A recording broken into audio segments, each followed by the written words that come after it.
Cuba ocupó y ocupa y sigue ocupando el centro de la atención mundial desde la última semana. Fuertes protestas inéditas en contra del oficialismo cubano, de la dictadura de Cuba por parte de gran parte de sus ciudadanos. Y el tema que queda instalado en la opinión pública y en la clase política acerca de quién se atreve a condenarlo y quién no. El presidente Alberto Fernández sostuvo, yo no sé lo que está pasando, pero terminemos con los bloqueos. Y desde Brasil, Lula sostuvo, si Cuba no tuviera bloqueos, podría ser Holanda. ¿Qué le pasa a la centroizquierda y el progresismo latinoamericano? Al que le cuesta condenar abiertamente y contundentemente la violación de derechos humanos en Cuba y definirla como una dictadura. Vamos a analizar ese tema hoy de la mano de una académica, investigadora, experta en analizar estas cuestiones, autora de un libro clave, publicado en 2010 ya, que se llama Silencio Cuba, la izquierda democrática frente al régimen de la Revolución Cubana. Me refiero a Claudia Gil. Gracias, Claudia, por estar hoy en la repregunta. Por favor, gracias por la invitación, Luciana. Bueno, Claudia Gil es doctora en Ciencias Sociales por la Universidad de Buenos Aires. Además, fue una militante de la izquierda en los años 70, de manera que interpreta desde adentro de esos movimientos, ese punto ciego de las posiciones de izquierda. Se tuvo que exiliar durante la dictadura. Bueno, Claudia Gil es autora de un libro clave que ya analizó hace tiempo, de 2010, este asunto. Se trata de Silencio Cuba, la izquierda democrática frente al régimen de la Revolución Cubana. Y es autora de otros libros que se atreven a pensar también temas urticantes en el progresismo argentino-latinoamericano. ¿Por qué nos pasan los 70s? No hay verdades sencillas para pasados complejos. Y otro de ellos, usos del pasado, ¿qué hacemos hoy con los 70s? Claudia, dentro de todos los temas que se han ido tratando a lo largo de la última semana con la explosión de protestas en Cuba, está este argumento que bien sintetizó Lula da Silva, en el sentido de que porque existe un bloqueo, que en realidad es un embargo, Cuba no ha podido desplegar las bondades de ese modelo. Textualmente, como leía recién, Lula dijo, si Cuba no tuviera un bloqueo, podría ser Holanda. ¿Qué pensás de esa observación, de esa tesis? Bueno, en primer lugar me parece, como tesis, me parece insostenible desde el punto de vista, yo diría, fáctico. Yo creo que el embargo y el bloqueo a Cuba es algo que debería haber cesado hace muchísimo tiempo, que en realidad hoy la función más eficaz que cumple es darle un argumento a los defensores del régimen, mucho más que una eficacia desde cualquier otro punto de vista, y que incluso aunque tuviera eficacia desde otro punto de vista, no sé si es un tipo de medida que yo sostendría ni me parecería interesante. De todos modos, está claro que bueno, es sabido que respecto de alimentos y de medicamentos, el embargo no cubre esos dos aspectos con los Estados Unidos, que hay muchísimos países que comercian con Cuba, y en realidad, si bien me parece que es un tema que es importante e interesante a discutir y a pensar en la historia de la Revolución Cubana y del régimen cubano, me parece que claramente no es lo central y que hoy sirve sobre todo de argumento a quienes buscan de algún modo defender a un régimen que desde mi punto de vista hace mucho tiempo es indefendible. Entonces, Señala, incluso desde el punto de vista... Sí, decime. no, completar la pregunta, la respuesta, está bien, sí. No, y entonces me parece que es realmente un argumento que hoy la utilidad, digamos, la utilidad mayor que tiene hoy el bloqueo, me parece a mí, que es darle un argumento a los defensores del régimen que sinceramente tienen pocos otros argumentos. En ese argumento, en la idea de que hay un bloqueo, un embargo que le impide a Cuba ser la mejor Cuba posible, esa Cuba soñada y añorada de igualdad plena y de calidad de vida, distribuida equitativamente e igualitariamente a todos sus ciudadanos. Plantea la pregunta inversa: si no hubiera habido bloqueo y embargo, ¿Cuba podría haber, en esa revolución original que se instaura en 1959, Cuba pudo haber logrado esa igualdad plena y esa ciudadanía satisfecha de una igualdad y una calidad de vida envidiable? Mira, yo creo que ahí hay dos maneras de encarar esa pregunta. Por un lado, Cuba gozó desde mediados o fines de los años 70 hasta la caída de la Unión Soviética de una ayuda extraordinaria de la Unión Soviética. En este momento no recuerdo, pero yo en el libro lo digo, y además son cifras conocidas, el monto de esa ayuda que hizo que cuando cayera la Unión Soviética, la crisis en la que entró Cuba fue extraordinaria, porque el modelo de desarrollo era en sí inviable en términos propios, que después se suplió malamente con la ayuda de Venezuela y que hoy vuelve a suceder una cosa que me parece que tiene bastante que ver con la crisis actual, que es que la pandemia y la crisis mundial, pero sobre todo la pandemia, ha cortado, perdón, la pandemia y la política del régimen han cortado con las dos fuentes de ingresos principales que tenía Cuba en divisas, que era el turismo, y esto es totalmente efecto de la pandemia, y las remesas, que en buena medida tiene que ver con la política también del régimen. Digamos que el gobierno de Trump, la presidencia de Trump, no facilitó tampoco la llegada de las remesas a Cuba, por supuesto. Eh, pero entonces digo, por un lado, creo que la ayuda soviética durante varias décadas palió la cuestión de los efectos eventuales del embargo, pero de todos modos, a mí no me parece que el argumento principal que uno tenga que pensar respecto de Cuba es qué habría pasado si no hubiera habido embargo desde el punto de vista del desarrollo económico.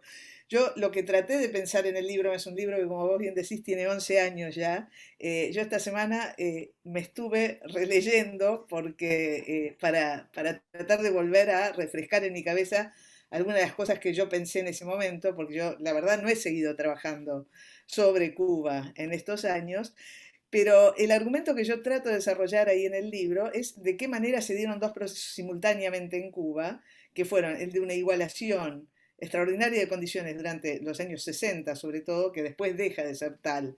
Digamos, hay muchas variaciones después, y un proceso extraordinario de concentración de poder. Y que esos dos procesos van juntos y que tienen que ver, más allá de lo que uno pueda pensar respecto de Fidel Castro, de si era un sediento de poder o un revolucionario convencido, no importa.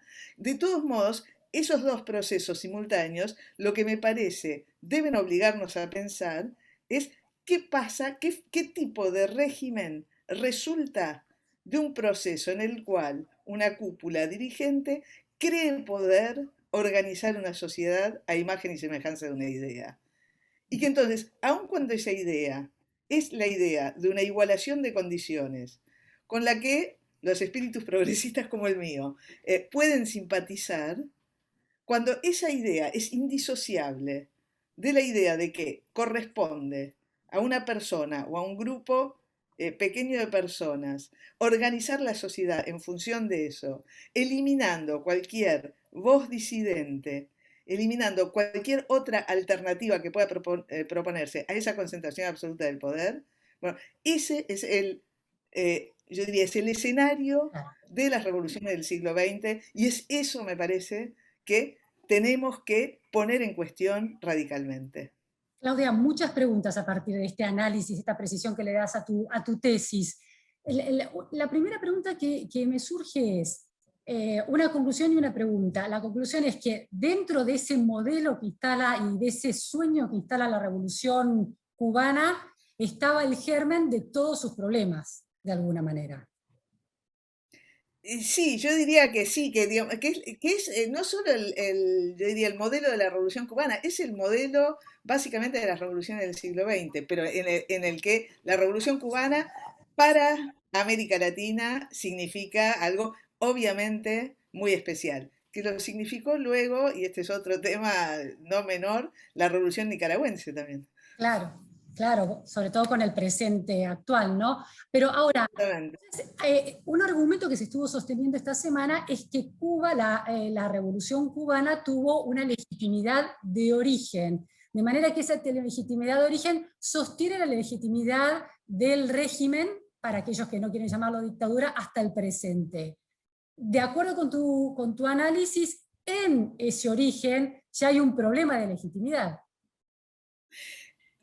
Yo no sé si hay un problema de legitimidad, porque efectivamente uno puede pensar que puede haber personas, cubanos o no cubanos, que no ponen en cuestión la legitimidad de un régimen porque la igualación de condiciones suponga un proceso de concentración de poder extraordinario. Pueden pensar que ese régimen es legítimo en tanto se sostiene sobre la afirmación de otros principios que no son los principios de un régimen pluralista y democrático. Entonces, yo diría, eso no pone en cuestión la legitimidad de ella misma. Lo que sí creo que está puesto en legitimidad, en cuestión desde hace mucho tiempo, es esa legitimidad porque el régimen no logró, yo diría, ni siquiera en los propios términos de quienes podrían defender ese dibujo, sostener ninguna de sus promesas. Ahora, Entonces, una de las promesas, Claudia, una de las promesas que se enuncia todo el tiempo es, una de las promesas que se enuncia que ha sido cumplida es la igualdad educativa, calidad, educación de calidad y igual para todos, y salud de calidad e igual para todos. ¿Eso fue cierto en algún momento?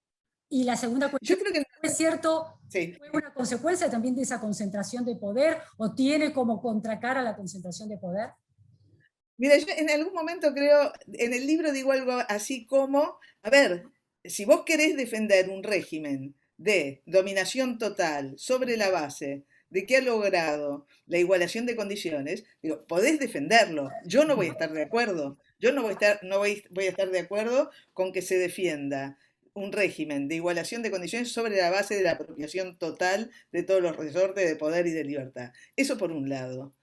Por otro lado, yo creo que el régimen logró grandes avances en la igualación de condiciones durante los años 60 en educación y en salud, con muchos problemas, porque además, como emigraron muchos médicos, la salud se universalizó, pero también bajó en calidad en un primer momento. Lo mismo pasó con la educación, con esa extraordinaria campaña de alfabetización, que no es lo mismo que te alfabetice una persona con una formación alfabetizadora importante que un chico de 13 o 14 años con una formación de 2 meses rápida para una campaña de alfabetización, pero que son, yo diría, los grandes momentos épicos de la Revolución Cubana en sus primeros años, que son acompañados inmediatamente por un proceso de concentración del poder, pero que tienen un efecto real de disminución de las desigualdades y, entre otras cosas, de la disminución de las desigualdades entre el campo y la ciudad. Ahora bien, incluso eso,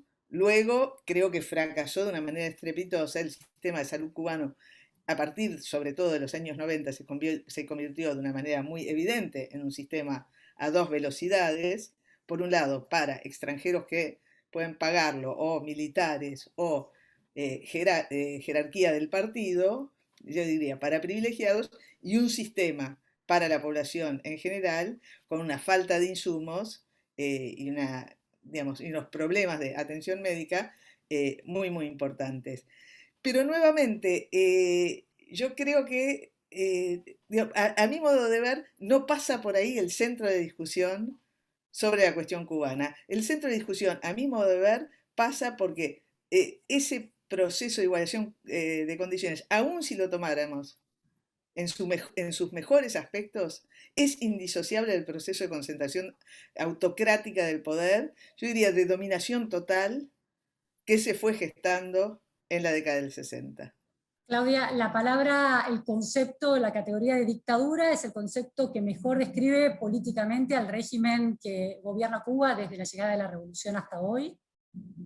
Para mí no, yo diría por razones casi técnicas. Me parece que el concepto de dictadura es más una calificación moral tal como se usa que un concepto políticamente, desde el punto de vista conceptual, conveniente para este tipo para este tipo de régimen. Uno podría hablar de dictadura de partido único. Yo creo, por mi parte, que si uno entra en las clasificaciones más tradicionales de la ciencia política, que no soy especialista, sería un régimen autoritario. Yo prefiero pensarlo, o sea, sería un régimen autoritario de partido único, pero yo me parece mucho más interesante pensarlo en la senda de las definiciones de los regímenes totalitarios. Yo siempre digo régimen de dominación total porque para justamente escapar a las clasificaciones más, si querés, más técnicas de la ciencia política. Pero me parece que el concepto de dictadura da la idea de un grupito que se apropia del poder y Claro. que digamos, el proceso de la Revolución Cubana es un proceso bastante más complejo e impone digamos, impone una nueva forma de régimen, cosa que no hace una dictadura. Digamos, una dictadura, uno podría decir, sigue gobernando de manera, a través de la concentración del poder militar y del poder político sobre una población que es más o menos la misma Claro. desde el punto de vista de sus creencias y de sus conductas que la que era antes y que la que va a ser después, para Y decirlo de de su algún modo. organización social y de su organización diaria, digamos, de la vida.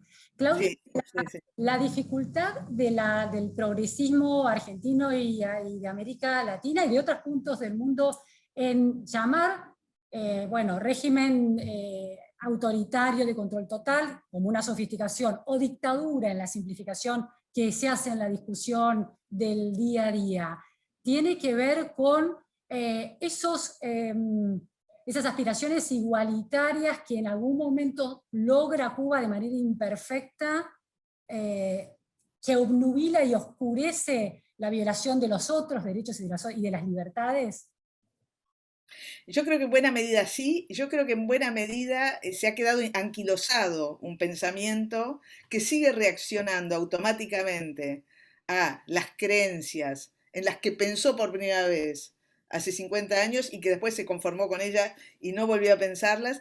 Y creo que hay, yo diría, un efecto duradero de división del mundo y de Guerra Fría, que así como funcionó o funciona también con lo que uno podría llamar regímenes autoritarios o de dominación total de derecha que muchas veces suscitan una especie de simpatía inmediata de sectores de derecha antes de que se pongan a pensar qué es lo que realmente está pasando en esos regímenes, hay una especie de alineamiento automático de muchas conciencias, de muchas organizaciones que no estuvieron dispuestos a revisar aquello que pensaron en un momento a partir de las cosas que estaban efectivamente sucediendo. Yo me acuerdo hace muchos años, cuando yo estaba exiliada en París, hablaba con gente entrañable que a mí me enseñó mucho, entre ellos Marco Aurelio García, que fue un asesor importantísimo de Lula, antes de que Marco Aurelio fuera asesor de Lula, sobre el problema de que al quedar la crítica de los regímenes de Europa del Este y de la Unión Soviética en manos de la derecha, el pensamiento progresista, el pensamiento de izquierda, había entregado algo que era que no debía entregar de ninguna manera, que era la posibilidad de pensar esos regímenes, de defender la libertad, de defender valores que eran propios del pensamiento de izquierda. Me parece que acá sucede lo mismo y que entonces esa alineación que se da automática es una repetición de aquello que sucedió en los años 50, 60 respecto de los países del este, que me parece que fue absolutamente lesivo O sea, para el pusieron de pensamiento alguna manera a argentino. la defensiva, dado que la crítica venía de la derecha, se pusieron a la defensiva Exactamente. y decidieron no hacer críticas. Algo así sería el... Exactamente, exactamente. Y me parece que en el caso de Cuba sucede con el progresismo latinoamericano y con la izquierda latinoamericana algo muy similar a partir de lo que significó la Revolución Cubana en su momento para esa izquierda. Lo Claudia, interesante es que sí, respecto, sí, perdón, no, diría, respecto de los países del este, de la Unión Soviética y de los países del este, esa izquierda, incluso la izquierda latinoamericana, cambió su discurso en buena medida ya hace mucho. Ahora, claro. con Cuba no lo logra. Y lo interesante es que con Nicaragua parece lograrlo más. Ahí tengo una cuestión. La idea del embargo termina también poniéndole la responsabilidad a Estados Unidos como el causante de todos los trastornos que tienen los cubanos, que se, digamos, protestan contra el régimen cubano, pero en realidad deberían estar protestando contra Estados Unidos en ese argumento. Ese también es una manera de bloquear, no la economía cubana, sino bloquear el pensamiento crítico sobre Cuba, echarle la culpa a Por Estados Unidos. supuesto, por supuesto, por eso te decía antes que a lo que más sirve el bloqueo norteamericano, a mi modo de ver, es digamos, darle un argumento a aquellos que no están dispuestos a repensar nada. Dijiste recién algo muy interesante, la libertad como un valor también de la izquierda, y sin embargo lo que aparece siempre es la igualdad. Ese es el problema que está funcionando, no se presta atención o se minimiza el impacto del régimen cubano sobre los derechos humanos, como claramente se está viendo ahora, el derecho a la protesta, porque de alguna manera la libertad ha perdido espacio dentro del pensamiento de la izquierda como un valor clave. Yo creo que la libertad pierde lugar en el pensamiento de izquierda con un valor clave cuando se trata de regímenes que ha decidido a priori defender y ante los cuales cierra los ojos. Si no, no desaparece en el pensamiento de izquierda como un valor clave. Entonces, Pero no es aquí, la desaparición, Claudia, no puede ser una desaparición, una consecuencia del modelo que representó desde su origen hacia adelante la Revolución Cubana en esta idea de que si se buscaba esa igualdad absoluta, la única manera que iba de la mano de este control absoluto de otro tipo de libertades. yo creo que eso es algo de aquello que uno puede decir sucedió. Ahora, de ningún modo creo que eso estuviera en el ADN del pensamiento de izquierda. Yo creo que el ADN del pensamiento de izquierda es un máximo de igualdad con un máximo de libertad. Ahora, yo no conozco a nadie, por lo menos, que desde una posición de izquierda te vaya a justificar el abandono de las libertades, sino de lo que te va a decir es que se trata de libertades burguesas o del neoliberalismo o del individualismo liberal. Pero Pero, pero hoy la defensa de la dictadura de Cuba por parte del progresismo está poniendo entre paréntesis la vulneración de las libertades. está poniendo entre paréntesis, yo de todos modos creo que esto no va a ser gratuito para el pensamiento izquierda. Quiero creer que no va a ser gratuito para el pensamiento izquierda porque me parece que es muy difícil tapar el sol con la mano en este caso. Creo que es muy difícil, primero, negar la envergadura de las movilizaciones que han tenido lugar en esta semana. Me parece que es muy difícil atribuirle a la propaganda imperialista la acción de jóvenes artistas de las barriadas marginales que han creado movimientos de contestación extraordinaria y tengo la esperanza, tal vez ilusoria, de que dentro de Cuba esté pasando algo que va a hacer que muchos que tuvieron un discurso totalmente negador de, digamos, que se han negado a ver las características de este régimen, empiecen a ver que pasan cosas que no quisieron ver. Como sucedió también en algún momento con los países del este. Tal vez mi mirada es demasiado optimista, pero sí, como yo tengo la impresión, lo que pasó en Cuba hace unos días fue que mucha gente le perdió el miedo al régimen y salió a la calle, y lo interesante es que una de las consignas era no tenemos miedo, aquello que articuló de una manera muy fuerte el silencio, la aceptación y la adaptabilidad de los cubanos a la situación que estaban viviendo, de muchos cubanos a la situación que estaba viviendo, si eso empieza a resquebrajarse, si la gente empieza a salir a la calle, empieza a perder el miedo, eso va a hacer también que la masividad de ese movimiento haga que mucha gente de afuera empiece a hacerse preguntas que no estuvo dispuesta a hacerse durante muchas décadas. Porque el miedo es un engranaje clave, una pieza clave de ese engranaje de control total, ¿no? Sin duda. Claudia, la última pregunta. Hablaste de que la valoración de libertades es desde alguna izquierda casi un prurito pequeño burgués. ¿Qué tiene de ventajoso la... Yo no dije eso, yo no dije eso. Hice una interpretación libre. No, no, Pero no, hay no, una izquierda que yo dice dije que por el contrario. ¿Cómo? No, yo dije por el contrario, la defensa de la libertad ha sido siempre un valor que la izquierda ha reivindicado, pero cuando esto sucede en regímenes que ella defiende a priori, califica las demandas de libertad que hay en esos regímenes como demandas de libertades, digamos, individuales, Sí, quieren neoliberales consumo, burguesas. En ese, neoliberal, quieren consumo. y en ese sentido también se descalifica de alguna manera a la democracia liberal republicana porque no logra representar a todos los sectores, privilegia a algunos en esa mirada, y porque, es decir, la representación popular no logra concretarse de alguna manera y no conduce a esa igualdad. ¿Cómo juega la democracia en términos de respeto de la libertad con los agujeros que tiene en el cumplimiento del alcance de la igualdad en muchos aspectos, ¿no? A ver, los problemas de las democracias contemporáneas para sostener el desafío de una máxima libertad, una máxima igualdad, son enormes, varían según los países, y ese es un problema, digamos, que las conciencias liberal democráticas, de izquierda, republicanas, con todas las etcétera que podemos poner, es un desafío que tenemos que levantar en el pensamiento. Ahora, esto de ningún modo, a mi modo de ver, pone un freno a lo que debemos decir respecto de los regímenes, del tipo de régimen surgido de la Revolución Cubana, las dificultades, los problemas, los déficits enormes de los regímenes democráticos liberales contemporáneos son gravísimos, hay que pensarlos, también el pensamiento, yo diría político, intelectual en este sentido, tiene muchísimo por pensar, pero eso, a mi modo de ver, como te decía, no es oponible como un argumento para defender un régimen que no solo fracasó económicamente hace muchas décadas, sino que además es un régimen de dominación total, Como que ha ultimísima conquistado pregunta toda para la cerrar libertad. esta idea, ¿la democracia liberal republicana se le puede atribuir a ese sistema político una superioridad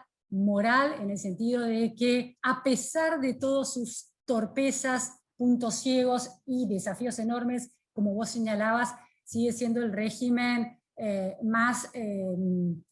abre mayores posibilidades de corrección de esos problemas? Yo no quiero pensarlo en términos morales, Una creo que superioridad es todo, política. desde mi punto de vista, yo creo que yo diría, el privilegio político que yo le doy al régimen de democracia liberal es que no le pone freno a aquello que dentro de ese régimen puede transformarse. Y si nosotros observamos los regímenes democráticos liberales con estos dos componentes, que son componentes de tradiciones distintas, que además vienen asociados al capitalismo como forma de acumulación económica, que tampoco es lo mismo, pero si nosotros vemos la extensión de derechos que en, yo diría, 2 siglos y medio se ha producido bajo estas formas de régimen, esto tiene que ver con que son formas de régimen que por la manera en que instituyen el poder, por la manera en que instituyen la relación entre la ley, la legitimidad, los alcances de aquello que puede cambiar dentro de esa legitimidad, han dado lugar a una extensión de derechos extraordinaria que nosotros vivimos además en el día a día. La extensión de derechos en nuestro país en los últimos 10 o 15 años respecto del matrimonio igualitario, respecto de interrupción voluntaria del embarazo, respecto de una cantidad de extensión de derechos, tiene que ver con una dinámica que es una dinámica propiamente democrática que hace que no hay nada que esté fijado de manera definitiva. Entonces, en ese sentido, desde mi punto de vista, yo diría como mujer nacida en un régimen de este tipo, yo creo que es aquel tipo de régimen que mejor me permite sostener la posibilidad de llevar adelante cambios fuera de una definición última de lo que es lo bueno y lo malo determinado por alguien que se sustrae al debate público. Muchísimas gracias, Claudia Gil, realmente. Muy esclarecedor, muy profundo también, interesantísimo, te agradezco realmente. Muchísimas gracias, Luciana.